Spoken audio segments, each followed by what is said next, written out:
vou falar sobre a questão das licenças. Por que que eu vou falar de licença? Aqui na EJA, nós trabalhamos com pessoal adulto e que tem diversas habilidades. Nós temos aqui no nosso núcleo estudantes que já publicaram livros, nós temos estudantes que compõem música, desenham muito bem, e também nós temos uma questão que muitas vezes o que nós produzimos dentro da EJA acaba saindo para fora da EJA. Então, nós temos que tomar alguns cuidados quando a gente produz na EJA. Nós trabalhamos com a metodologia da pesquisa. A gente trabalha exclusivamente com essa metodologia. Quando nós falamos em pesquisa na EJA, nós não estamos falando daquela pesquisa escolar. Então, aqui nós trabalhamos com uma pesquisa um pouquinho diferente. Ela não é uma pesquisa sobre tema, nós trabalhamos uma problemática, nós tentamos resolver um problema a partir da pesquisa. E muitas vezes nós chegamos a uma resposta tão boa que vale a pena, ao invés de eu apresentar para a turma, fazer um vídeo e colocar lá na internet para que as pessoas possam também aprender com a minha pesquisa. Quando a gente vai fazer um vídeo, gravar um áudio, ou até mesmo fazer um folder que precisa utilizar uma mídia, o cuidado tem que ser maior. Nós não podemos usar qualquer mídia, porque nós sabemos que as produções intelectuais elas são protegidas por direitos autorais. Então, é uma via de mão dupla. Tanto a gente protege o que os outros fizeram, quanto o que nós estamos fazendo. A gente pode usar materiais muito diversificados, seguindo alguns critérios. Vou abrir uma apresentação aqui. A gente vai estar falando um pouquinho, então, sobre o uso de mídias licenciadas dos nossos trabalhos criativos, isso dentro do contexto da educação de jovens e adultos. Vamos falar um pouquinho do que é direito autoral. Essa definição eu peguei na Wikipédia. A Wikipédia é uma enciclopédia livre. Então, o que está lá na Wikipédia, a gente pode usar de forma livre em qualquer trabalho acadêmico ou escolar ou trabalho que você querer fazer. O que diz lá sobre o direito autoral? Direito autoral ou direito de autor é um conjunto de prerrogativas conferidas por lei à pessoa física ou jurídica criadora da obra intelectual. Qualquer pessoa que publique uma obra, seja literária, artística, técnica, em qualquer formato, de vídeo, de livro, de texto, de música, essa pessoa está protegida legalmente nos seus direitos quanto àquela obra, independentemente de registro em órgão competente ou não. Legalmente, quem publicou primeiro é o autor daquela obra. Então, a partir do momento que algo se torna público, o direito está assegurado. No Brasil, os direitos autorais possuem uma lei específica, a Lei 9610, de 98. O Brasil é signatário de acordos internacionais, então ela segue mais ou menos um padrão que vale no mundo inteiro. Um conceito importante para a gente pegar dessa lei é o conceito de derivação. Eu vou fazer um vídeo sobre a minha pesquisa. Eu fui lá e peguei um material do YouTube.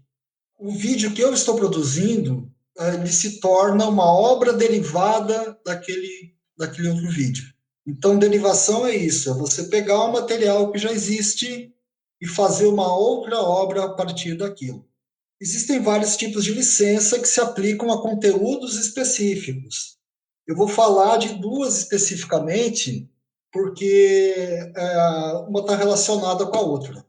Para conteúdo, obra artística, literária, técnica, nós temos basicamente essas três situações. Ou ela é de direito reservado, e aí esse símbolo, o C, dentro de um círculo, é o símbolo que internacionalmente ele identifica essa obra como sendo de direito reservado. É a obra que está lá protegida pela lei e que você não pode usar sem autorização do autor. A gente está trabalhando com conteúdo educativo, a gente está num ambiente educativo, então a gente tem que ter essas coisas bem claras E o nosso papel como professor é justamente esclarecer a vocês. Creative Commons vem dentro do movimento que surgiu a partir da década de 80, onde os criadores de conteúdo, artistas, programadores, escritores, passaram a atribuir uma flexibilidade ao uso da obra. Então, tudo que está marcado como Creative Commons ou domínio público pode ser utilizado uma nova obra sem que você se preocupe se você está infringindo a lei ou infringindo o direito de alguém. Existe uma licença Creative Commons para domínio público, então, quando você marca algo com essa licença, pode ser usado, independentemente de quando foi criado. E lá na lei do direito autoral, também existe um dispositivo.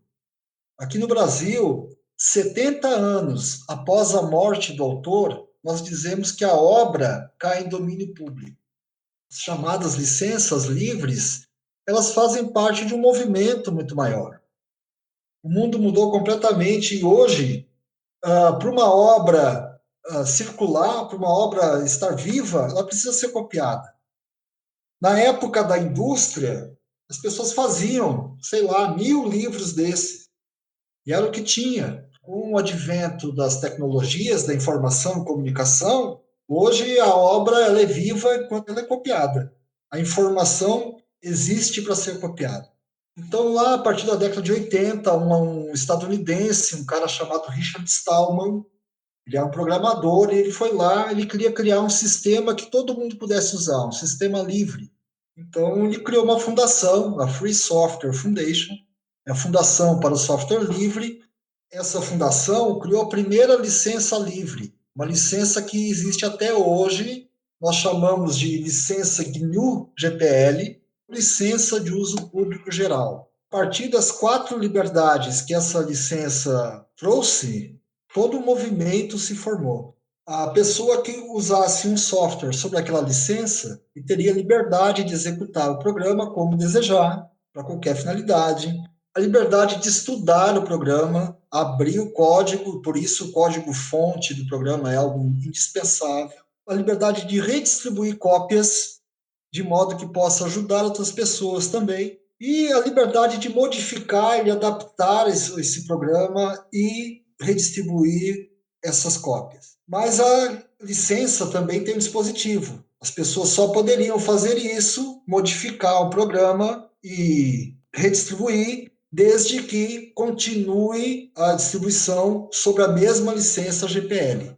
Isso é algo importante, porque evita que alguém pegue algo que foi criado por um grupo de pessoas que trabalhou em cima daquele projeto e torne isso privado. Então, esse conteúdo ele passa a ser de uso público dentro das normas da licença. Isso é importante porque isso dá um formato a tudo que vem depois. Essa licença ela é específica para software.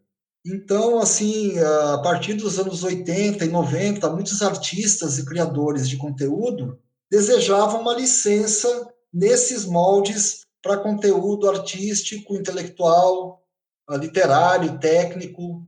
E, nesse sentido, a licença que nós indicamos para ser usada é a licença Creative Commons. A licença Creative Commons, ela traz esses desenhos. Quando a gente for procurar lá no site o conteúdo para ver qual é a licença, vocês podem se deparar com esses símbolos aqui. E cada símbolo desses indica uma liberdade ou uma restrição. Por exemplo, aqui na primeira, o CC indica que a licença é Creative Commons e tem uma pessoa aqui, está escrito by. Isso significa que a obra que estiver licenciada sobre essa licença, ela necessita de atribuição. Você pode usar para a finalidade que você quiser, mas você vai ter que dizer quem foi o criador daquela obra. Bom, e se eu me deparar com a segunda figura? Ali está escrito by SA. SA significa para compartilhar com a mesma licença. O terceiro aqui, ó, nessa coluna, primeiro, segundo, terceiro. O primeiro tem um by, Creative Commons, uma pessoa, e tem um NC com um símbolo de dinheiro cortado ao meio. Você pode usar aquele conteúdo que está lá, mas se você se deparar com esse símbolo na licença, quer dizer que não pode ser usado para finalidades comerciais. E um outro símbolo que nós vamos encontrar muito comumente nas licenças Creative Commons é esse sinal de igual dentro de um círculo. E ele significa que você não pode criar obras derivadas a partir daquele material. Então, quando a gente procura um conteúdo livre sobre essa licença, é muito importante observar quais desses atributos a licença está trazendo.